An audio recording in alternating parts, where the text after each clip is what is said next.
नमस्कार। क्या कभी ऐसा हो सकता है कि हमें कोई ऐसा ज्ञान मिल जाए जिसे जानने के बाद सच में जानने के लिए कुछ बचे ही ना। आज हम भगवद गीता के 7वें अध्याय में गोता लगाएंगे, जो ठीक यही इतना बड़ा वादा करता है।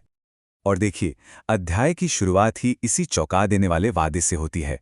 जरा सोचिए तो, एक ऐसा ज्ञान जिसके बाद न कोई सवाल बचे न कोई खोज। मतलब ये सिर्फ कोई पाठ नहीं है, बल्कि एक बहुत ही गहरी, बहुत ही पर्सनल खोज की यात्रा है। तो सवाल उठता है कि भाई, ये संपूर्ण ज्ञान आखिर है क्या? देखिए, गीता के मुताबिक इसकी शुरुआत होती है हमारे पूरे अस्तित्व के ब्लूप्रिंट को समझने से। और ये ब्लूप्रिंट बना है दो अलग अलग तरह की ऊर्जाओं से, या यूं कहें कि दो प्रकृतियों से। तो ये दो ऊर्जाएं कौन सी हैं?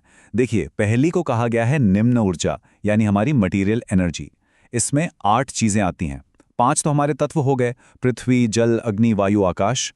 और फिर इनके साथ हैं मन, बुद्धि और हमारा झूठा अहंकार। और फिर आती है दूसरी, श्रेष्ठ ऊर्जा, जो कि आध्यात्मिक है। पता है वो क्या है? वो है हम सब, वो जीवन शक्ति जो इस पूरी भौतिक दुनिया को महसूस करती है, इसका इस्तेमाल करती है।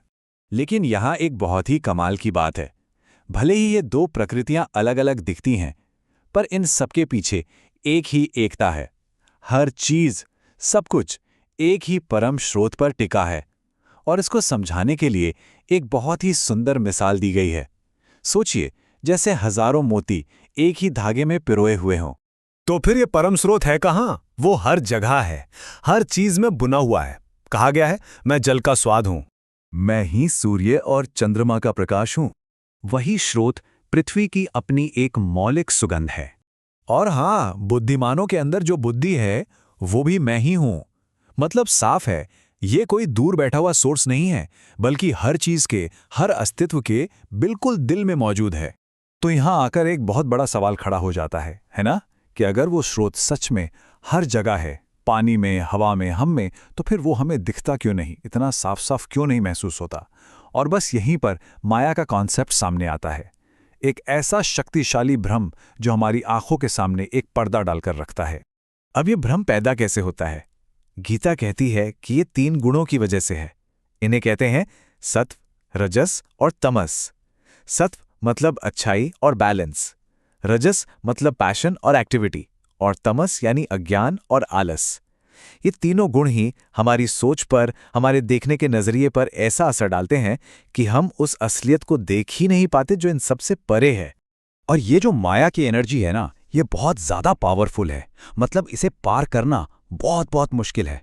लेकिन, और ये बहुत बड़ा लेकिन है, ग्रंथ इसे पार करने का एक सीधा रास्ता भी बताता है। और वो रास्ता है समर्पण का। अच्छा, तो अब सवाल यह है कि समर्पण के इस रास्ते पर चलता कौन है? कौन है वो लोग? यहाँ गीता एक बहुत ही दिलचस्प साइकोलॉजिकल बात बताती है। वो हमें उन वजहों के बारे में बताती है जो लोगों को इस आध्यात्मिक सफर पर ले आती हैं। देखिए, 4 तरह के लोगों की बात की गई है जो इस खोज पर निकलते हैं। पहले, जो किसी दुख या परेशानी में हैं। दूसरे, जिन्हें दुनिया की कोई चीज चाहिए, जैसे धन दौलत। तीसरे, जो सिर्फ जिज्ञासु हैं, जिन्हें बस जानना है कि चल क्या रहा है। और चौथे, जो सच्चे ज्ञान की तलाश में हैं। है ना दिलचस्प? हम सब शायद कभी ना कभी इनमें से किसी ना किसी वजह से ही खोज शुरू करते हैं।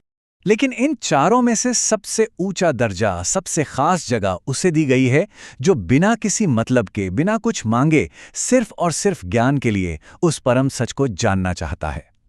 असल में यही इस रास्ते की मंजिल है। पर एक बात साफ कर दी गई है कि ज्ञान की इस चोटी तक पहुंचना कोई आसान काम नहीं है। ये कई जन्मों की गहरी और लंबी यात्रा का नतीजा होता है। और इसीलिए ऐसी महान आत्माएं जो इस अवस्था तक पहुंचती हैं, बहुत बहुत ही दुर्लभ होती हैं। और बस यहीं आके ये अध्याय हमें एक बहुत ही गहरे सवाल के साथ अकेला छोड़ देता है। सोचिए, अगर वो परम स्रोत सब कुछ जानता है, सब कुछ जानता है, हमारा पास्ट, प्रेजेंट, फ्यूचर, लेकिन उसे कोई नहीं जान पाता, तो ऐसा क्यों है? क्यों है इस पूरे अस्तित्व के सोर्स को जानना इतना मुश्किल? ये एक ऐसा सवाल है जो ये अध्याय हमारे लिए छोड़ जाता है सोचने के लिए।